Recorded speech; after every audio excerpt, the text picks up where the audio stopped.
पर नियत तरंग दैर्ध्य के लिए, नियत का मतलब समझते हो कांस्टेंट, ठीक है। एक कांस्टेंट टेम्परेचर पर कांस्टेंट तरंग दैर्ध्य, ठीक है। तरंग दैर्ध्य का मतलब समझते हो, आगे पढ़ो ऐसे वाला। हाँ बिल्कुल बिल्कुल बिल्कुल, जिसमें क्या हो स्प्रिंग और गर्म, ठीक है। आपको पता है किसी नियत ताप पर नियत तरंग दैर्ध्य के लिए समस्त पिंडों की उत्सर्जन क्षमता और अवशोषण क्षमता का अनुपात, कौन कौन सा, उत्सर्जन क्षमता और अवशोषण क्षमता, दोनों को आप किससे किससे दर्शाते हो, उत्सर्जन क्षमता को किससे दर्शाते हो, किससे दर्शाते हो, और अवशोषण क्षमता को इसे दर्शाते हैं एलएम से। तो उत्सर्जन क्षमता और अवशोषण क्षमता के अनुपात एक समान होता है।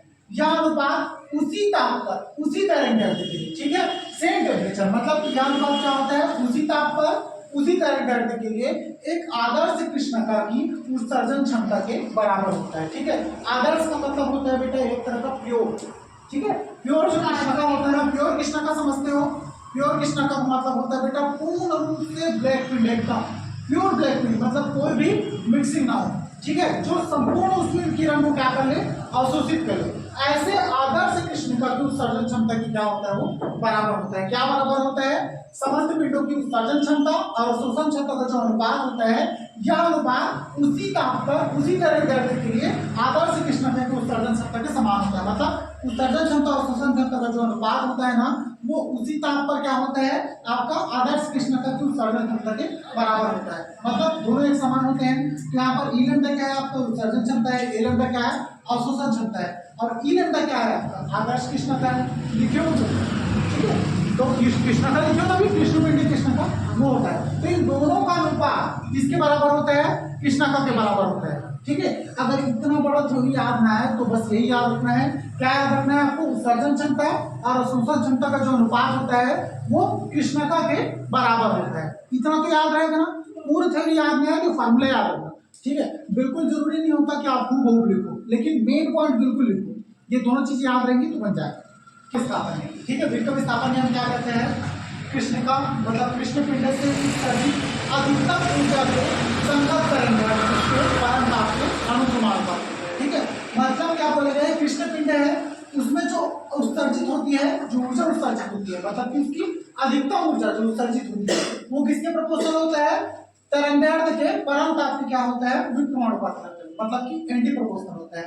ये जो दिख रहा है ना आपको तरंग दैर्ध्य, ठीक है, इसके एंटी प्रोपोर्शनल होता है उसमें उत्सर्जित होने वाली ऊर्जा। तो ऊर्जा किस रूप में उत्सर्जित होगी, यहाँ पर ताप रूप में उत्सर्जित होगी, तो ताप यहाँ पर टेम्परेचर है, ठीक है। तो लैम्डा प्रोपोर्शनल भी कितना हो जाएगा, 1/, यहाँ पे बड़ी लिखे हैं यही ताप थी तथा ताप वाली कृष्णिका से उत्सर्जित अधिकतम ऊर्जा के संगत तरंग दैर्ध्य लैम्डा क्या एम हो, तो विद्युत विस्थापन नियम से, ठीक है। तो लैम्डा इससे प्रोपोर्शनल कितना हो जाएगा, 1/T।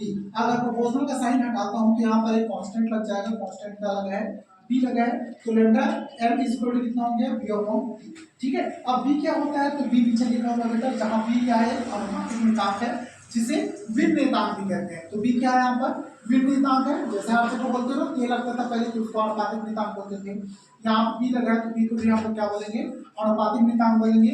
और यहाँ पर b का मान कितना होता है, इतना होता है 2.884 × 10⁻³ मीटर केल्विन होता है, ठीक है। इसका उपयोग बहुत ज्यादा इम्पोर्टेंट है। इसका उपयोग क्यों करते हैं हम लोग, तो इसका उपयोग होता है बेटा बहुत ज्यादा जो हैवी वो होते हैं, जैसे कि ग्रह होते हैं या फिर सूर्य होता है, चंद्रमा होता है, तो इसमें भी बहुत ज्यादा अधिक मात्रा में क्या होता है, उसमें तो उत्सर्जन होता है, तो उसके ताप के जो है ना क्वांटिटी मापना या फिर उसका टेम्परेचर मापने के लिए हम लोग किसका इस्तेमाल करते हैं, विक्रम विस्थापन नियम का इस्तेमाल करते हैं। इस नियम की सहायता से उपयोग करना, इस नियम की सहायता से विकिरणकारी, इस नियम की सहायता से विकिरणकारी पिंडों के ताप का निर्धारण किया जा सकता है। इस नियम की सहायता से विकिरणकारी पिंडों के ताप का निर्धारण किया जा सकता है।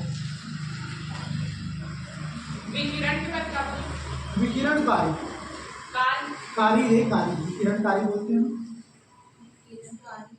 पिंडों के ताप का निर्धारण किया जाता है।